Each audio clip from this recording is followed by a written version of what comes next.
kali ini saya akan menceritakan tentang seorang yang sangat berjasa dalam perkembangan HKBP, yaitu Eporus pertama HKBP, Opui Ingwer Ludwig Nommensen, atau yang biasa disebut Nommensen. Nommensen lahir pada tanggal 6 Februari 1834 di Nordstrand, Jerman. Keluarganya sangat miskin, hingga dari kecil ia terbiasa bekerja apa saja untuk membantu orang tuanya. Bertitik tolak dari kakinya tidak jadi diamputasi oleh dokter karena kecelakaan dan sembuh sesudah didoakan oleh ibunya.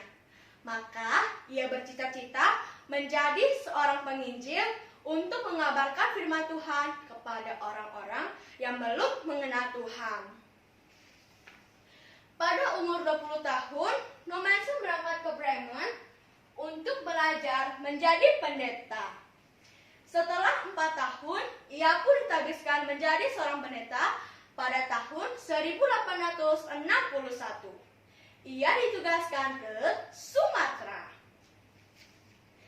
Pada saat itu di Tanah Batak sedang ada wabah epidemi kolera yang sangat mengerikan dan sering disebut begu atuk oleh masyarakat.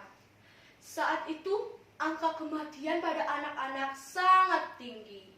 Suasana di kampung-kampung sangat mencekam. Hingga kemudian datanglah seorang misionaris asal Jerman bernama Ingwer Ludwig Nommensen. Saat pertama kali sampai di Tanah Batak, Nommensen berdoa kepada Tuhan. Ya Tuhan, hidup atau mati, biarlah aku berada di tengah-tengah bangsa Batak ini untuk memberitakan firman dan kerajaan-Mu. Amin. Dalam misi penginjilannya, Nommensen tidak hanya berbagi pengajaran agama lewat pengajaran pendidikan, tapi juga lewat pelayanan kesehatan. Nommensen membangun sebuah sekolah Kristen Batak yang bernama Batak Mission, yang kemudian beralih fungsi menjadi sebuah balai kesehatan untuk membantu orang-orang yang sakit. Ia juga mendirikan sebuah sekolah guru dan menebus satoban atau budak untuk disekolahkan. Maka orang-orang Batak mulai tertarik terhadap ajarannya.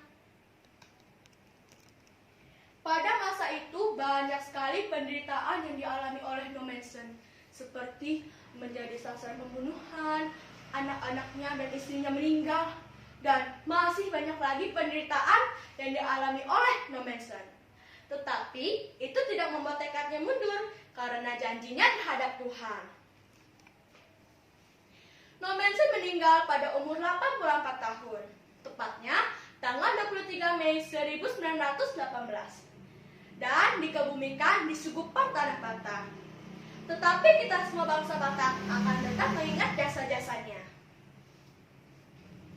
Bila kita refleksikan, kondisi saat ini hampir sama dengan kejadian di saat misi penginjilan Nommensen, yaitu adanya wabah penyakit yang menyebabkan banyak korban jiwa.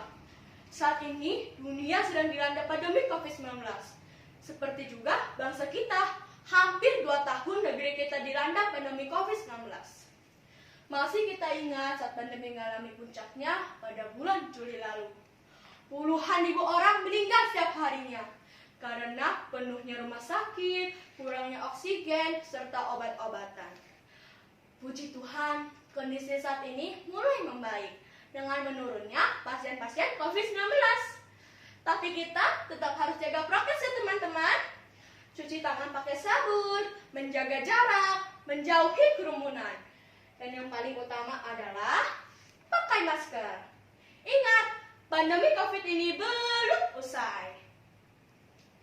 Kesimpulan dari cerita ini adalah bahwa kedatangan Nommensen ke Tanah Batak menghilangkan animisme atau penyembah berhala melalui firman Tuhan dan kerajaannya. Menghilangkan keterbelakangan melalui pembangunan sekolah, pendidikan, dan penyuluhan hidup sehat. Menghapus perbudakan atau hatoban melalui penebusan untuk disekolahkan. Dan mendirikan gereja HKBP pertama di Tanah Batak dan menyebar ke seluruh Indonesia bahkan dunia. Pesan moral dari cerita ini adalah bila Tuhan berkehendak, sakit penyakit akan ada di mana saja dan kapan saja. Walaupun di zaman nomensen ataupun di zaman milenial saat ini. Dan satu hal yang penting adalah teguhkanlah hatimu dan bertekunlah dalam doa dalam pelayanan kemuliaan Tuhan. Seperti nomensen yang teguh hati dalam misinya. Saya akan nyanyikan sebuah lagu tentang doa. Gomos dahulu bitangan ki, matangi yang dijalani Yesusi, di bagas tangi aki meniroau tu Tuhani, sai di ramatiau di ngaluki, di bagas tangi aki meniroau tu Tuhani, sai di ramatiau di ngaluki. Demikianlah cerita nomensen yang sangat berjasa terhadap bangsa Batak. Mau lihat deh? Terima kasih. Tuhan Yesus memberkati kita semua.